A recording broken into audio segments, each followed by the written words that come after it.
All right, let's get to our naturally inspired moment for the day. I just want to shout out to Peggy in our community because she sent me a little clip and it inspired me. And this is kind of inspired today's naturally inspired moment. If you're feeling lost, if you're feeling broken, if you're feeling like life is falling apart at this given moment in time, and you don't even know what to do, I want to encourage you to focus on health. Because when it feels like, life is heavy or directionless, you don't know what's coming next, the mind will search for meaning, the heart aches for clarity, and everything feels like out of tune and you don't know where to start. Start with your health. Start with your health, because you can find your way from a place of being exhausted, being confused, being heartbroken, all these different, grief, all these different emotions that we feel. You can find your way out of that darkness through seeking better outcomes with your health. Because when your body is struggling, your mind doesn't think clearly. And your spirit's not shining, You're not projecting your light into the world when you don't feel well. It gives you something to focus on as well. Like maybe even, your health's not in poor condition, but maybe it's not exactly where you want it to be either. And simply by just saying, you know what? I'm doing everything I can in my life. Things are not going my way. I am going to focus on my health. Just bringing a goal to the forefront and then attaching actions to it every day can get life back on track for you. Because health is the foundation of discernment. When you begin to nourish your body through real food, clean water, deep sleep, movement, prayer, you reconnect to your inner compass. So your clarity, your purpose, and your courage live in the space of vitality. You begin to see possibilities instead of problems just by cleaning up your lifestyle. It'll bring in hope. And health isn't a destination that you achieve, It's an ongoing journey, but it can really be your guiding light towards, the other goals that you have in your life. It's like the foundation that you need to have in place in order to do all the rest of the things that you want to do and get the rest of the results. It's just like, when I was training for my first full marathon, many years ago, I was all focused on the experience of the marathon, right? Because my first one I did was in San Francisco, and it was over the Golden Gate Bridge. I had this vision in my mind, like I was going to be running over the Golden Gate Bridge with tens of thousands of people, because it's a huge marathon there. And, that was the experience I wanted. And so that gave me kind of the motivation to do the training. But what I really, where I really learned about who I was during the training.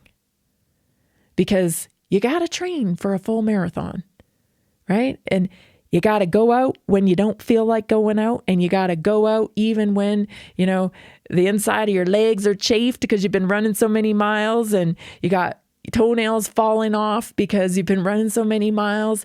Like, it's a different level of grit that you acquire through a training like that. And that is what I still have with me today, is that level of grit to not quit. And I gained that and understood what I was capable of through that training. So now, in contrast, when things get tough, it's like, man, you did that race, you did all that preparation for that race, and, you got through it. And it just brings things clearer, It's not it wasn't the finish line of the marathon that I truly treasure. It was everything leading up to that. Really. And that I barely remember the finish line now. But I sure have the process of training for a marathon in me now, where it's strengthened my never give up muscle. Absolutely. You don't have to have it all figured out. Just take the first step towards better health, and then the next steps will appear.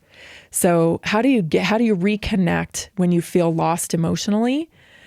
How do you start this journey? You got to ground yourself. Number one, right? So breathe and ground yourself. Get outside.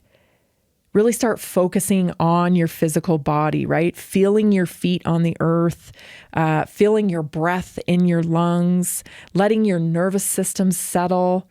Breath anchors your mind where your body already is in the present moment. The second thing is nourish with intention. Don't eat for entertainment anymore. Very rarely. Eat for celebration, but don't eat for entertainment. So choose foods that are supporting your stability, like protein and healthy fats and healthy fruits and vegetables that are low in sugar. Because when your blood sugar is balanced, your emotions are steadier and your thoughts are clearer. It's just a fact. Food isn't just fuel, it's feedback to your mood. Move to release energy, right? So when your energy gets stuck because of outside stress, gets stuck emotionally, movement helps it flow through your tissues. So walking, stretching, dancing, lifting weights, whatever reminds you that you are strong. What can you do in your physical body that would remind you that you are strong today?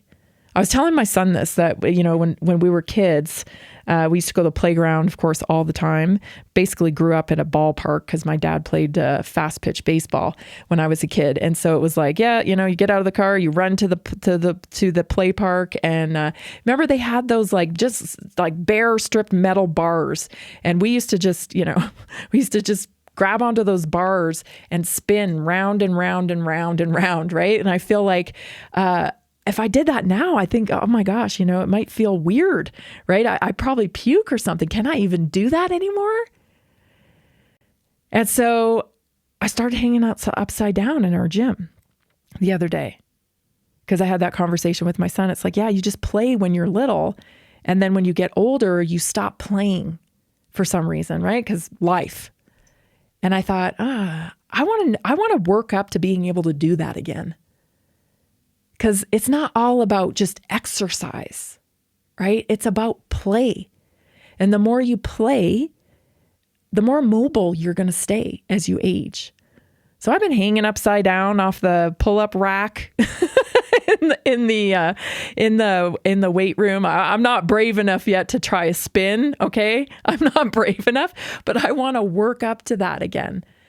Because we should be able to play. That's not an age requirement.